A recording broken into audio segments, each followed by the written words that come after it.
Clement of Rome, Letter to the Corinthians Alpha, Episode 14. A metameletoi ete epipase agatha poi ia hetoi moi eis pan ergon agathon te panareto kai sebasmio politea kekasmemenoi panta entophabo autu epetelete ta prostagmata kai ta dikaiomata tu kuriu epi ta plate tes cardias humon ege grapta. Clement now continues in his praise of the Corinthians, and he applies to them another adjective, a metameletoi. This is an alpha privative here with the mel stem, which is related to the impersonal verb mele, which means to care for or to be a care, with the intensive meta. So the LSJ, Liddell, Scott, and Jones, says that this adjective, a metameletos and meletoi, the masculine plural nominative, the LSJ says that this adjective is present in Aristotle and means not having a sense of remorse or being unrepentant. Clearly, Clement is using it in a slightly different meaning. He means by it not reluctant or not disinclined. So, you were eta, again this from emi sum, just as in the previous lesson, and its second plural. You were not reluctant or not disinclined to epi, passe agathopoia, to every good deed. Instead, you were he toimoi. That is, you were ready, you were prepared. There's another masculine plural nominative adjective, like a metameletoi. You were prepared for, pan ergon, for every good work, ergon agathon, these three being neuter, singular, and accusative as the object of the preposition eis.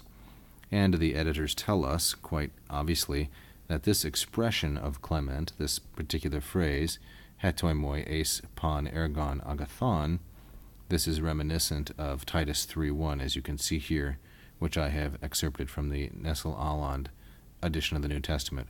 Pros, here we have eis, pan ergon agathon, the same phrase, pan ergon agathon, and the adjective hetoimus here in the masculine plural, which Clement has put in the masculine plural nominative, hetoimus in the accusative because it's a different construction.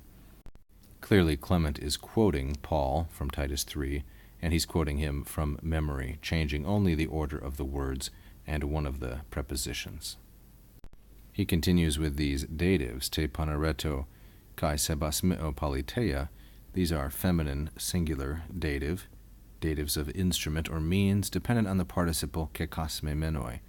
This participle is from the epsilon contract verb kosmeo, which means to arrange, adorn, or put in order.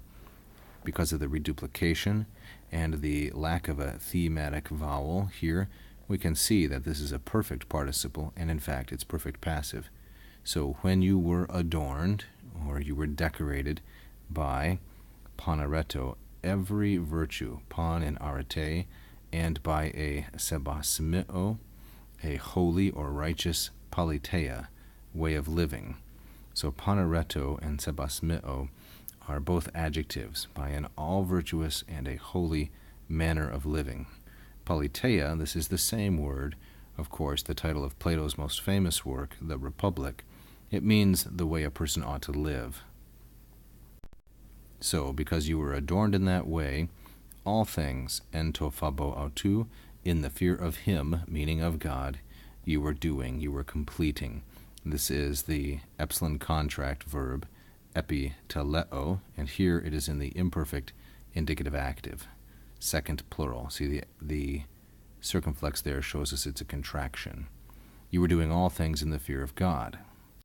This is because the commandments, ta prostagmata, we can see in there the verb tato, to order, to put in order, to arrange. The commandments and the decrees, ta dikaiomata, of the Lord, the commandments and the decrees of the Lord, had been written, ege grapta, had been written. This is the pluperfect of the verb grapho.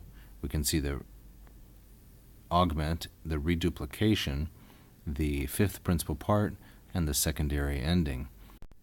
So the commandments and the decrees of the Lord upon the tablets, epitaplate, upon the tablets of your heart, tes cardias humon, had been written. And this is a reference to Proverbs 7:3.